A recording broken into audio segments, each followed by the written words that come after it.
Hey y'all, it's Heel Heat time. Hi everybody and welcome to Heel Heat. My name is George Coles and this is a results show / how I did for Ring of Honor Best in the World 2018.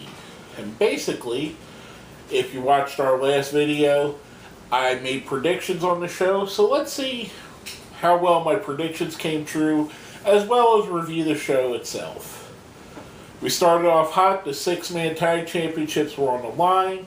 The Kingdom, Vinny, Marseglia, TK O'Ryan, and Matt Taven versus Los Ingobernables de Japon, of Evil, Sanada, and Bushi. Kingdom picked up the win. I thought this was a good hot opener. Out of a scale of 1 to 5, 1 being the worst, 5 being the best, I thought this was a 4. I correctly picked the Kingdom to win here, so far I'm starting my night off good. A nice hot opener. I thoroughly enjoyed it, and it kind of set the table for what to come. Next up, we had Flip Gordon versus Bully Ray. I hate to say this, and it's been well documented if you've watched enough of my videos. I'm a huge Bully Ray, Bubba Ray fan. I love the Dudley Boys. They're my favorite tag team of all time. I love him as a singles wrestler. This match missed the mark for me. Flip picked up the win via DQ, but it doesn't feel how it should have. I kind of predicted something like this, something similar would happen, thus, making the feud continue and eventually being a hardcore match between the two. But to me, this match just missed the mark a bit. I don't know what it is. I know Flip Gordon's relatively good. Bully Ray is good. I don't know why. It just fell flat. It could be coming after the first match. Maybe that set the bar a little bit too high. But to me, this was my least favorite match of the night. And it had one of my absolute favorite wrestlers in it. So, I'm going to give the match itself a 2. Flip Gordon won. I was correct with my prediction, but the match was very, I don't know. It just didn't feel like it hit the mark. Next up, we have the 8-women tag team champion, or 8-women tag match. Sumie, Sakai, Jenny Rose, Maya Iwatani, Tenille, Dashwood versus Hazuki, Kagetsu, Hana, Kimura, and Kelly Klein. And I know I probably butchered at least 3 of those names.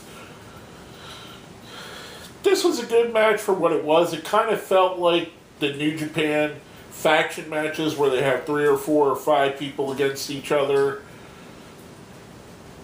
It felt more than a placeholder. It felt like important storylines went forward here. Sumie Sakai's team picks up the win. After the match, we see all 4 of them kind of interacting in a way where Jenny Rose, Maya Iwatani, and Tenille Dashwood all seem to be positioning themselves for maybe a future title shot against Sumie. I liked this match. I thought it was really good. I went into this not expecting much. Like I said, it kind of, on most cards you look at this and this looks like it's a throwaway. But it kind of felt like how New Japan would use a match like this, where you get a lot of people involved, you advance storylines in a different way. So, I enjoyed it. I'm going to give it a 3 out of 5. Wasn't the best match on the card, but I did enjoy it, and I liked it for what it was. So far, I'm 2 for 3. I picked the Kelly Klein team to win, but I digress. Next up, we have Kenny King versus Austin Aries, kind of a teacher versus student, friend versus friend. Friend who feels superior versus a friend who feels he's on equal footing match. I love the story of this match. This match is awesome. Austin Aries is a fantastic wrestler, and he's a fantastic storyteller. He's even a better storyteller that he is a technical wrestler, and he's one of the top technical wrestlers in the world. I enjoyed this immensely. I'm a huge Kenny King fan as well. I like the fact that Austin Aries would go to a place that Kenny King wouldn't. Kenny King would not do things to hurt his friend, whereas Austin Aries would. Winning the match was more important to Aries than the friendship, which to me advanced the storyline, it advanced the narrative, and it left room for another match. I correctly picked at Austin Aries to win. I'm going to give this match a 4 out of 5. I thoroughly enjoyed it. I love the story that these two guys told. I want to see more of Kenny King versus Austin Aries in the future. Speaking of the future, Kushida versus Jay Lethal, our next match. This match was really good as well. I mean, we're building, and the matches seem to just be getting better and better at this point. I really enjoyed this. I love Kushida as a wrestler. I love Jay Lethal. A little bit of a weird interaction in the beginning where it was almost like they're trying to position Kushida as a heel. That I didn't understand it. At the end, he did adhere to the code of honor when he didn't adhere in the beginning. So I don't know what that little tease was. Maybe there's something going forward where he'll full on go heel, and these are just the beginning moments of it. But the match itself was fantastic. I absolutely loved it. Jay Lethal, what can you say about him? He's in the top 4 or 5 wrestlers in the world, and he absolutely showed it. This match was fantastic. I correctly picked Jay Lethal to win, so right now I'm batting at a 3 or a 4 out of 5 that I got correct. So my night's looking good, right? We'll get to that in a moment. But I'm going to give this match a 4 stars, or 4 out of 5. I really enjoyed it. I like the way they're building, the way the card is building right now, or was building, with the matches getting better, getting more technical, getting more involved. I thoroughly enjoyed that. Next up, for the TV Championship, we had Punishment Martinez versus Hangman Adam Page. Hangman Adam Page had his own different music. He didn't just come up to the Bullet Club group music. I really enjoyed his music. I think Adam Page is one of the guys that for the next 5 years is going to be the guy in Ring of Honor. I think the sky's really the limit with him. I enjoyed this match. Punishment came out, had kind of... I was joking with my friend that I watched the show with that he looked like Wolfpack Singh with the red face paint. But the match was good. And I think they, with Punishment, they rely a little too much on his gimmick. I think if he could dial back the gimmick a bit and be more about the badass and the good wrestler that he actually is, and present him that way, I think that people would be more invested in him. And this was a great brawl-type match, a great no-rules match, a Baltimore street fight as it was billed. I really enjoyed this. I thought Page was going to pick up the win. I know why Punishment kept the title, because he just got it. Right, like I said in the preview show, Ring of Honor doesn't like to do short-term reigns. They're going to give Punishment a few months at least to flesh it out, see where he goes, see where the TV title takes him. And I don't blame them. I think the guy is one of those building blocks for the future. Is one of those guys. The best thing that I like about Ring of Honor and the history of Ring of Honor is when you would have guys like Austin Aries or CM Punk or Samoa Joe or AJ Styles or Bryan Danielson, or list goes on and on. When they would leave and go on to WWE or TNA or wherever they would go, other guys would step up right away. You know, for Tyler Black to step up, Bryan Danielson left. For Bryan Danielson to get into the main event, CM Punk left, and so on and so forth. So the continuing of having newer, younger talent being built and bringing them towards the main event, is going to keep that cycle going. And I think these are two guys that we could see, it's obvious they're two of the guys that the future of Honor, or the future of Ring of Honor, is built upon. Punishment picks up the win. I'm going to give it a 4 out of 5. I got that one wrong, so now I'm at 4 and 2 as far as my predictions. But I did thoroughly enjoy the match. Next up, I think this was the best match of the night.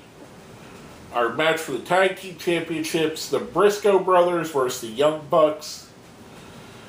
I loved every single minute of this match. This match should have been the main event. This match was amazing. The Young Bucks might be the most over wrestlers in the world right now. I can't think of anybody else that gets the reactions they do. The Briscoe brothers, another fantastic tag team. Very blatantly, two of the top tag teams in the world, two of the absolute best at this, and it did not disappoint. This was an amazing match. I thoroughly loved it. Briscoe brothers picked up the win. I picked this one incorrectly. I picked the Young Bucks to win it. I thought it was fantastic, though. I really, really enjoyed it. After the match, SCU comes out to make the save when it looks like the Briscoes are going to basically take advantage and beat up the Young Bucks with some weapons. SCU makes a save. And I like the way that Colt Cabana and Ian Riccaboni worked on commentary. They made it seem like SCU was making the save not to help the Bucks, but to show the Briscoes that they want a shot. And that speaks volumes when the commentary helps on the storyline instead of hinders it or spends 10 minutes of a 15-minute match talking about the main event. It really draws you in better.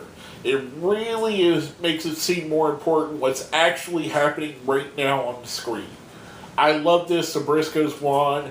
I gave it a 5 out of 5. Like I said, I thought this was the best match of the night.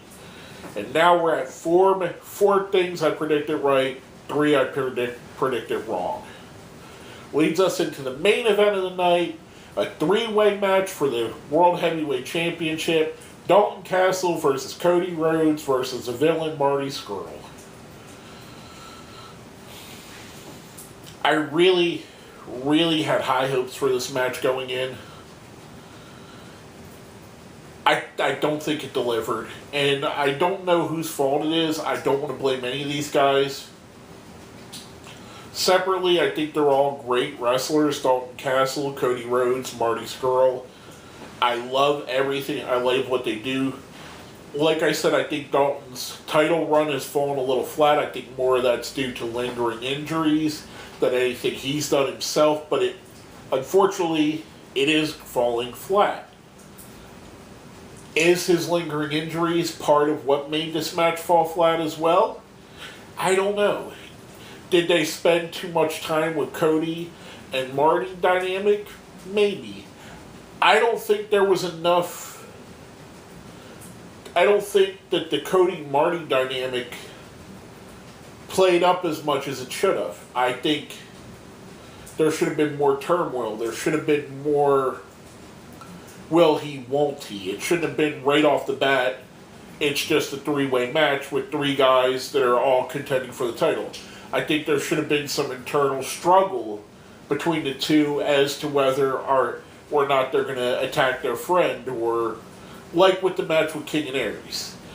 There was a struggle with Kenny King that if he wanted to injure his friend, Austin Aries, even though he was wrestling him, and knowing that beating Austin Aries would further his career. There should have been more of a struggle with Cody Rhodes and Marty Scurll, where do I want to win the championship so much that I have to hurt my friend to do it? And there wasn't. It just was, they came right off the bat. They wrestled with each other. They barely, if at all, helped each other out during the match, which should have been the story. It should have been Cody and Marty helping try to take out Dalton and Castle. And no matter who wins, even if Castle wins, that should have been part of the story where we got to a point where one of the two, either Cody or Marty, decides that the championship is more important than the friendship. And that didn't deliver. They didn't deliver on it. The match felt flat. It felt very choreographed in a way. It felt like as I was watching, I knew what moves were coming next. I knew when the finish was. I knew what finishes were false finishes. It felt like they rehearsed this and they rehearsed this, and this is what they came up with. But to me, it didn't emotionally connect on any level. And all three of these guys, this is not a knock on any of these three wrestlers. All three of these guys I expect a lot better from. I love all three of them as wrestlers. That being said, I have to be open and honest and critical when it's deserved. I think this match fell flat. I think it was probably one of the lesser matches on the card. It would have been the worst match on the card if not for the Flip Gordon Bully Ray match. I'm giving it a 2 out of 5. Dalton Castle retained the championship, which again I found anticlimactic on a card where the 6-man title's up for lines, the TV title's up for lines, the tag title's up for on the line, and the world championship's on the line. Out of pay-per-view or an internet pay-per-view or whatever you want to call it, none of the 4 championships changed. And to me, on a special card, special show, that's where you change at least one. I mean, you don't have to have the world title change every pay-per-view.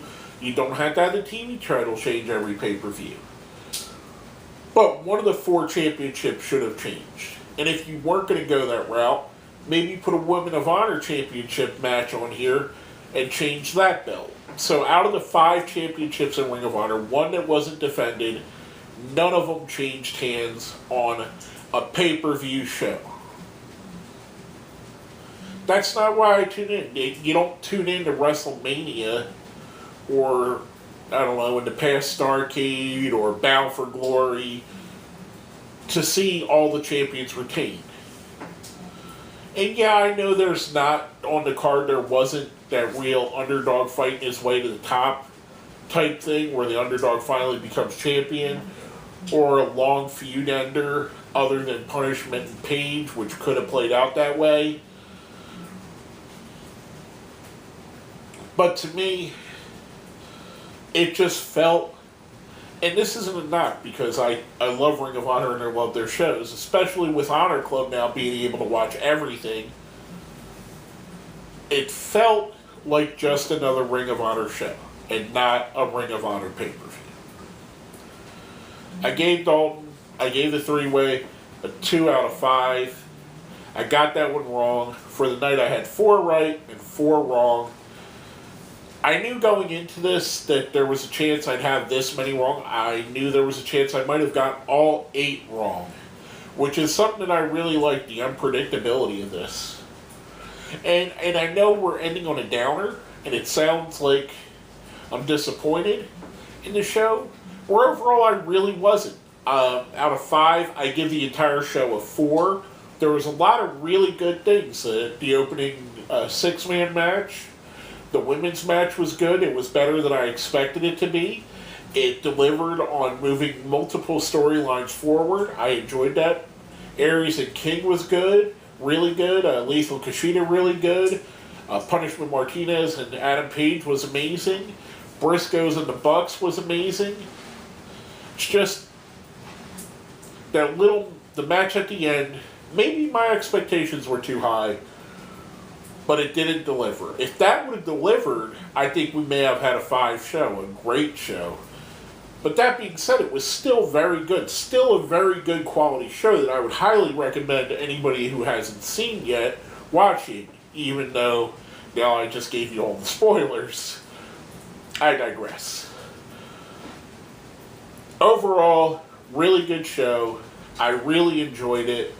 Couple little discrepancies that I didn't like. But I will take a show where 6 out of the 8 matches I enjoy any day of the week. And that's what we had here. Now, with all that being said, that out of the way, this is going to sound like a commercial, but it's more of a public service announcement. If you're watching this, I'm going to guess that a lot of you people, a lot of you guys that are watching and girls that are watching, are Ring of Honor fans, are New Japan fans, or Young Buck fans. If you don't know, these are released. The Young Bucks Pops, they're out in the wild. You can get them at Hot Topic. If you have a Hot Topic near you, go to the store. They're there. They have them on the shelves. My friend Gary picked me up this yesterday. He happened to be at a Hot Topic and he got himself one and he got me one. They're out. They're on the shelves. Get them really quick. They're also on their website where you can get them. Just a public service announcement. If you don't know, the Young Bucks Funko Pops, the Hot Topic variety, are out right now. Pick them up. The regular variety, the other version of the Young Bucks, the Cody Rhodes and Kenny Omega, comes out in about a month. So, just to let you know in case you didn't, they're out. Go get them. That being said, my name is George Coles, and this has been a results / recap show for Ring of Honor Best in the World.